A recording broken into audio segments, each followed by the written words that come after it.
This is Real News Media TV, coverage you can trust. Please like, share, subscribe, and hit the notification bell. Select all for daily news updates. Good afternoon, my Real News Media TV family. Welcome back to the channel for another news update for March 25, 2023. And in the news this afternoon, it might not be practical for DPP to be sole prosecutor of corruption cases, says JFJ.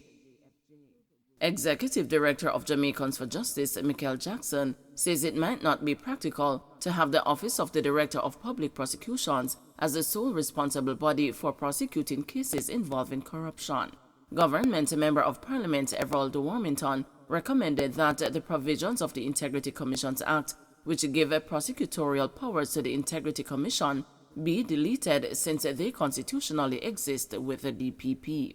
But Ms. Jackson believes there needs to be some clarity on whether the suggestion made by Mr. Warmington would undermine the role of the Director of Corruption Prosecutions in the Integrity Commission.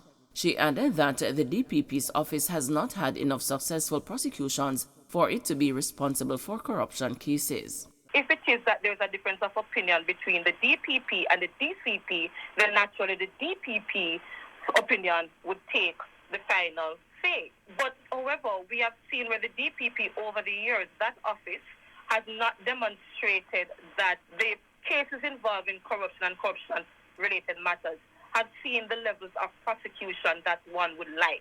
And I'm fearful that if we go back to that setting, even with a special prosecution, we will see perhaps, very much delay in the prosecution cases happening.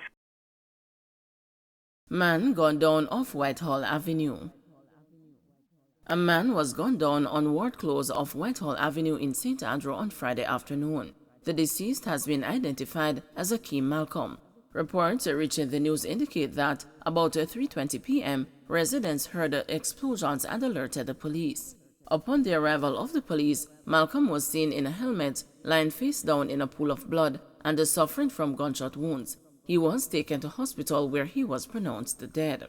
The incident occurred just hours after a fatal shooting earlier in the afternoon on 100 Lane, which, like Whitehall, is off Red Hills Road. Man who miraculously survived a gun attack succumbs to injuries. A Clarendon man who was shot several times on Monday night but miraculously survived has now succumbed to his injuries. Junior Thomas, otherwise called G-String, a 50-year-old tailor from Freetown, died in hospital on Friday, police have confirmed. Reports reaching the news indicate that about 10:30 p.m. Monday, residents reported hearing explosions. Police say about 6:30 a.m. the following day, Thomas was found suffering from multiple gunshot wounds. He was transported to hospital and an investigation was launched. Police say they are still trying to establish a motive for the attack. Vendor accused of stealing items worth over $3 million from St. Anne stores. A St. Anne vendor has been charged with office break-in and larceny, shop break-in and larceny, shop break-in with intent and malicious destruction of property following several break-ins in the parish starting in November 2022. Charged is 55-year-old Alken Rose, otherwise called Baz of Civil Heights in St. Anne's Bay in the parish.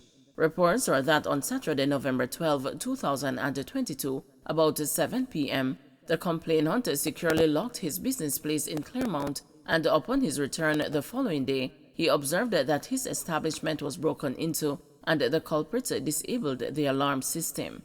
Further checks were made and it was discovered that Rose and his accomplice stole cash and checks amounting to $3,200,000, as well as 6 boxes, each containing 40 packages of cabbage seeds, which had an estimated value of over $3.3 million.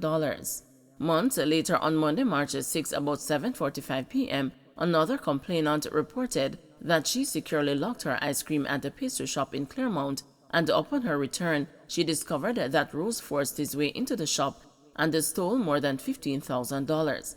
Later that day, Rose reportedly broke into a petrol station in the same area where it was discovered that he and his accomplices used the implements to cut the grill to the cafeteria and enter the shop. However, nothing was stolen. JUTC bus shot at on Walton Park Road. The police are investigating an incident where a Jamaica Urban Transit Company bus was reportedly shot at on Friday morning on Walton Park Road in Kingston. The company made the disclosure on Twitter, adding that no one was injured in the incident. Photos shared by JUTC on their social media platforms show badly damaged bus windows, which reportedly occurred as a result of the shooting. NWC says increased the revenue due to strategic initiatives. The National Water Commission says that the increase in its revenues is as a result of strong financial operations undertaken over several years. Prime Minister Andrew Holness, in his budget presentation last week, indicated that the NWC's financial performance has shown a turnaround from $2.13 billion in losses to a profit of $2.73 billion. Charles Buchanan, Communications and Public Affairs Manager at the NWC, says the various strategic initiatives undertaken by the Commission are bearing fruit. The National Water Commission has been focused on trying to make some significant changes where we have identified 4 strategic objectives, and we have been working at those. They include improving customer satisfaction and public image, increasing operational efficiency and service reliability. Thirdly, improved coverage in terms of areas of service, revenues and cash flows, and improved staff and institutional capacity, which has to do with productivity and so on. So with those 4 fundamental strategic objectives being worked on over a couple of years running, we are now beginning to see the fruit of that dedication to some fundamentals. We're looking at identifying those areas in which the least amount of capital investment would be able to yield the greatest amount of improvement in service reliability, improvement in revenue, improvement in efficiency and customer satisfaction. And a number of those projects have been identified already and are being undertaken across the country. So that's one of the benefits of being in a strong position as well.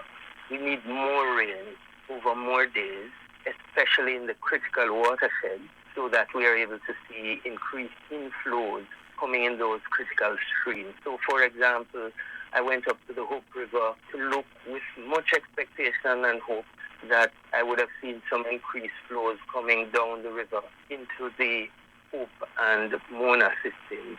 But unfortunately, nothing has changed there. Don't forget to like, share, subscribe, and hit the notification bell. Select all for daily news updates.